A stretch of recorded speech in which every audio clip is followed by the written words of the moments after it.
고3 전국연합학력평가 사회문화 기입니다. 해설 총평을 맡은 박보미입니다. 총평이에요. 이 문제를 쭉 20번 문제까지 여러분처럼 30분 안에 풀고 나서 딱 받은 느낌이 두 가지 있었습니다. 여러분은 어떠셨어요? 일단 어려웠다 쉬웠다로. 그렇게 물어보면 공부를 웬만큼 했다는 학생들은 다 저랑 비슷하게 얘기할 것 같아요. 뭐냐면 개념 문제는 괜찮았던 것 같아요 라고요. 일반적인 18개에 해당하는 개념 문제는 약 올리는 선지나 함정을 파가지고 원래 알고 있는 개념을 일부러 틀리게끔 꼬은 문제나 없었습니다. 정직했어요. 그래서 여러분이 3월 한 달이겠군요. 학교에 갔으면 3월 한 달, 아니면 지난 겨울방학부터 쭉 개념 공부, 그리고 이제 수특 들어가는 학생들이 공부 열심히 했는지, 개념 공부 제대로 했는지 확인할 수 있는 아주 좋은 문제였습니다. 그래서 첫 번째는 개념은 뭔가 약 올리지 않았다, 정직했다, 괜찮았다. 그리고 나서 이제 두 문제죠. 18개 일단 다 공략하고 나서 남은 두 문제 뭐겠어요? 표문제죠. 표문제를 딱 본 순간 어려워했겠다라고 생각했습니다. 왜냐하면 지금껏 기출문제를 통해서 충분히 하지도 않았고요. 아직 표분석 강의가 오픈하지도 않았습니다. 그래서 본격적으로 하지 않았을 학생들이 대부분이기 때문에 아마 표문제에서는 어렵다라고 생각했을 것 같아요. 딱 두 가지 느낌 맞죠? 네, 저랑 같을 것 같습니다. 제가 4월 학력평가를 앞두고 4월 학력평가 저까지 개념 끝내려고요. 또 어떤 학생들은 막 수특을 끝낸다고 하더라고요.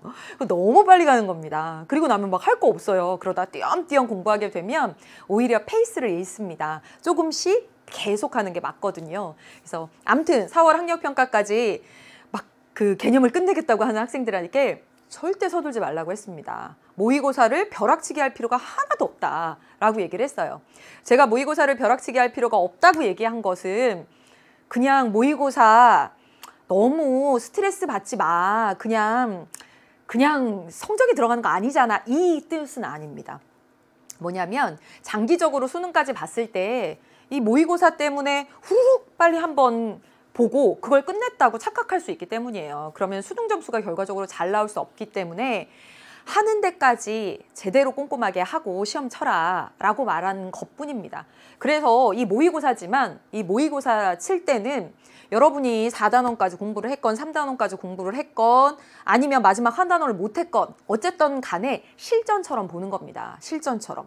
이건 다음 6월 모의평가도 마찬가지고요. 7월에 볼 시험도 마찬가지입니다. 여러분이 어느 정도까지 했건 공부한 데까지는 기필코 맞출 거야. 공부 아직 제대로 안 된 것이지만 진짜 시험이라고 생각하고 곰곰이 생각해서 꼭 정답을 찾아내고야 말 테야 하는 생각으로 한 등급이라도 더 올리겠다는 생각으로 실전처럼 해야 됩니다. 하지만 그 결과는요. 결과를 두고는 일희일비할 필요 절대 없어요. 왜? 모의고사니까.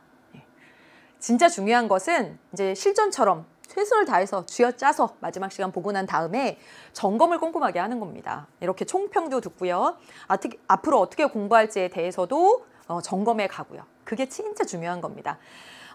제가 매 강의마다 개념부터 수특까지 그리고 내신 만점 수능 특강에서도 마인드맵을 그립니다.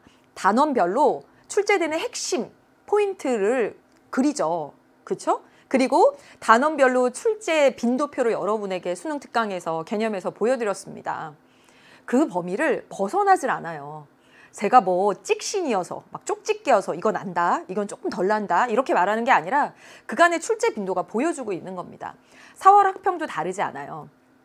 그냥 쉽게 생각하면 1단원에서 4단원까지는 한 단원당 4문제씩이다 라고 생각하시면 됩니다. 4, 4, 16개 나오죠? 그리고 마지막 5단원과 6단원에서 2문제씩이다. 보통 그러고요. 한두 문제가 오고 가고 합니다. 이번에 볼까요? 1단원에 4문제, 2단원에 5문제예요. 3단원이 대신 3문제로 줄었죠? 그리고 4단원에 4문제, 5단원 2문제, 6단원 2문제 이렇게 되어 있습니다. 네. 그러면요. 그래서 1단원에서 일반적으로 4단원까지 개념 강의든 수특이든 많은 양을 할애할 수밖에 없는 것입니다. 한번 보겠습니다. 2019년 오늘 봤던 시험을 작년도 4월과 비교해서 살펴봤어요. 여기 나온 내용들을 보면 수능과 크게 다르지 않죠. 출제 포인트는 수능과 크게 다르지 않습니다. 자연현상, 사회문화현상, 사회조사과정 1단원에서 가장 어려운 문제라고 할 수 있고 자료 수집 방법 똑같이 나왔습니다. 다만 이번에는 사회문화현상의 연구 방법, 질적 연구 물었는데 아주 쉽게 물어봤습니다. 연구윤리는 다음과 같이 나올 수도 있고 안 나올 수도 있고 되죠? 그 다음에 2단원 보도록 하겠습니다. 사회와 지위 역할 매번 나오죠. 개인과 사회의 관계를 바라보는 관점, 사회 실제론, 사회 명목론 빠짐없이 나옵니다.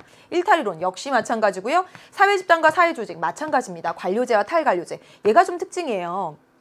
뭐냐면 관료제와 탈관료제는 최근에 평가원에서는 단독으로 잘 안 내왔습니다. 잘. 뭐 사회 집단, 사회 조직 섞어서 좀 난다거나 단독으로는 잘 안 나왔는데 4월은 참 좋아하는 주제구나. 그렇다면 4월에 이렇게 나왔다면 수능도 이번 6월 모의고사도 한번 눈여겨볼 필요가 있는 것이고요. 문화의 속성, 문화의 의미. 자, 작년에는요. 이 문화의 의미. 작년에 이 문화의 의미가 거의 단독으로 안 나오거든요. 그런데 단독으로 나왔었죠. 이게 작년의 특징이었다면 올해 3단원에서는 거의 수능하고 똑같아요. 항상 수능, 속성, 연구 태도, 문화 변동의 요인과 결과 이렇게 나오죠. 그 다음에 보겠습니다.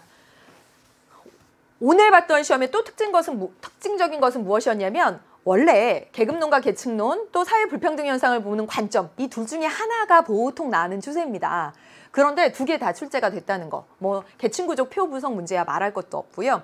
관점이 여기서 났으니까 사회 불평등 현상을 보는 관점에서 올해 4월에 났다면 작년 4월에는 빈곤을 보는 관점으로 났죠. 그래서 4단원에서 관점이 한 문제씩 나는 또는 5단원에서도 납니다. 5단원에 종교를 바라보는 관점이 났었던 거.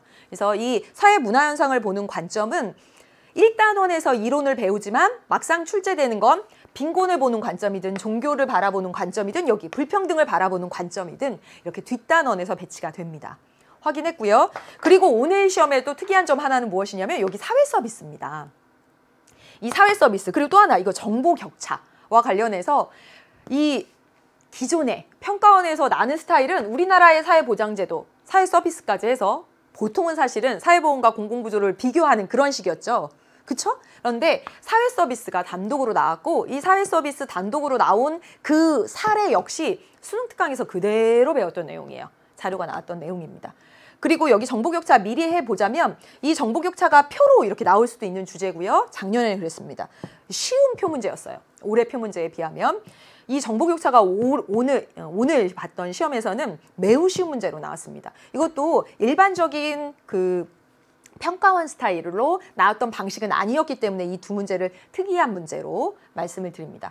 교육제도가 표 문제로 나왔고요. 따라서 표 문제는 5단원이나 그리고 이 6단원에서 계층 구조 표 문제 외에 다른 문제는 5단원이나 6단원에서 나올 수 있구나 라고 하는 것도 이제 짐작해 볼 수 있겠습니다. 뭐 다른 부분들은 됐고요.